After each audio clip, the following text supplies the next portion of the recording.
मंत्री की शिकायत करने वाले लोग आ गए हैं। मंत्री खड़े होते हुए, इनके बारे में शिकायत आई है, क्या उन लोगों को भी यहाँ बुला लिया गया है? हाँ महाराज, आज सब शिकायतें हवा और पानी के बारे में है, वो पास के कमरे में बैठे हैं। ठीक है, कार्रवाई शुरू करें। पहले पानी को बुलाया जाए। बाकी जो शिकायत है या शिकायत से सभी उन्हें दंडित किया जाएगा। महाराज, मैं एकदम निर्मल हूँ महाराज। महाराज, लोगों की पहली शिकायत यह है कि पानी अब निर्मल नहीं रहा है। नदियों और नालों में बहते समय यह गंदगी और बीमारी अपने साथ लाकर सब जगह पहुंचा देता है।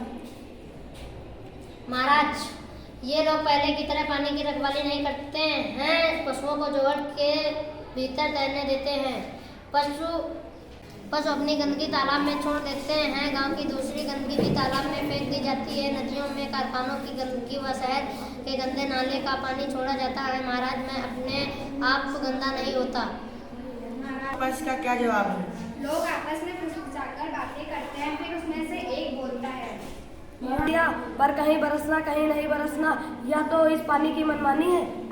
नहीं महाराज, मुझ पानी की मर्जी कहाँ चलती है। जिधर ढलान हो, जहाँ वहाँ का माहौल अनुकूल हो, वहाँ मुझे जाना ही पड़ता है। इन लोगों ने पहाड़ियों को काटकर वहाँ मैदान बना दिए हैं, वन नष्ट कर दिए हैं। ऐसी जगह बरसात कैसे हो सकती है? वर्षा न होने के लिए भी यही लोग जिम्मेदार हैं। के लिए कौन जिम्मेदार है? जो बादल बना है वह तो बरसेगा ही। फिर जहाँ वर्षा का पानी बहना चाहिए, जहाँ नदी बहनी चाहिए, जहाँ मेरे सुस्ताने की पुरानी जगह होगी, वहाँ तो मैं जाऊँगा ही। लोगों ने ऐसी जगहों पर घर बना लिए हैं, ऐसे घर तो डूबेंगे ही। मैं इनकी बनाई गलियाँ नालियाँ में घूमता रहूँ, यह कैसे संभव है? लोग फिर आते हैं।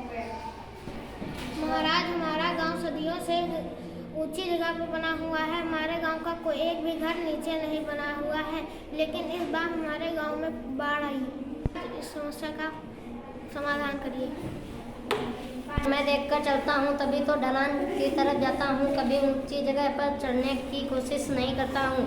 ये लोग जानते हैं कि इनके गांव के पास एक पहाड़ है। पहले उस पर बहुत से वृक्ष होते थे। पहाड़ से उतरते समय मैं वृक्षों के बीच में से होकर आता था और सीधे पानी के रास्ते यानी नदी नाले में बहता था।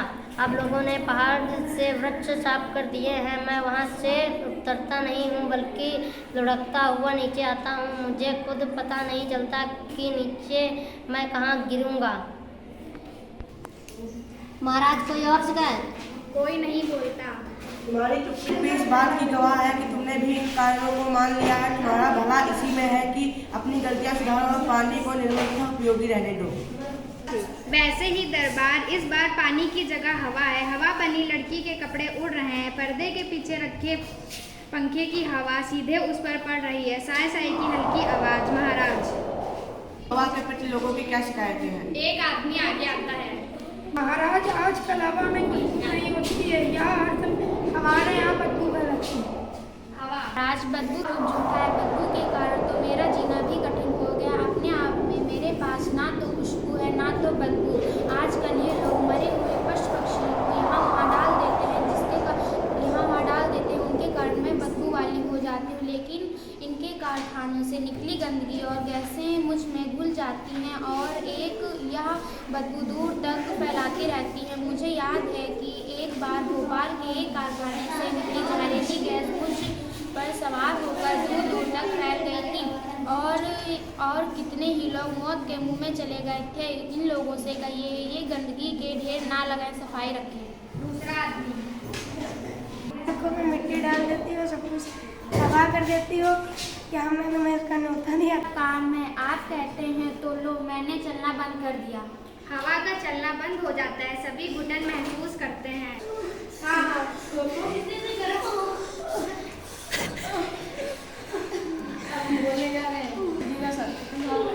अरे हवा रानी, नाराज मत हो, धीरे धीरे तो चलो, सांस लेने में मुश्किल हो रहा है। हवा से रखते हैं पर हवा आंधी बनकर आती है और हमारे घर रेत और कूड़े से भर देती है। हवा तो चले पर आंधी क्यों?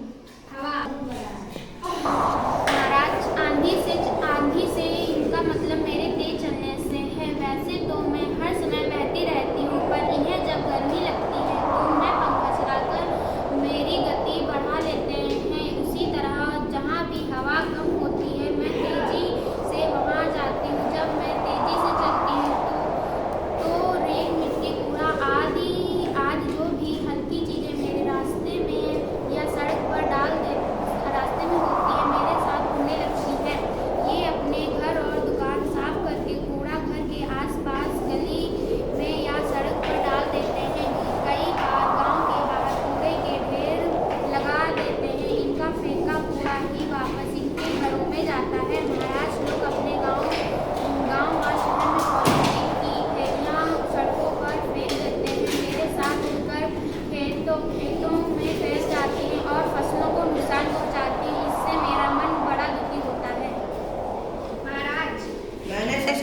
सुनी। लोग हवा से दुखी तो हैं, पर कसूर हवा का है नहीं। लोगों को सफाई की आदत अपनानी होगी, तभी हवा दूषित होने से बचेगी। हमें चाहिए कि हवा और पानी को अपना दोस्त मानकर उन्हें नुकसान ना पहुंचाए, इसी में हमारा भला है और बचाव। के प्रति दोस्ती का भाव देखते हुए लोग चले जाते हैं। कार्यवाही समाप्त हुई।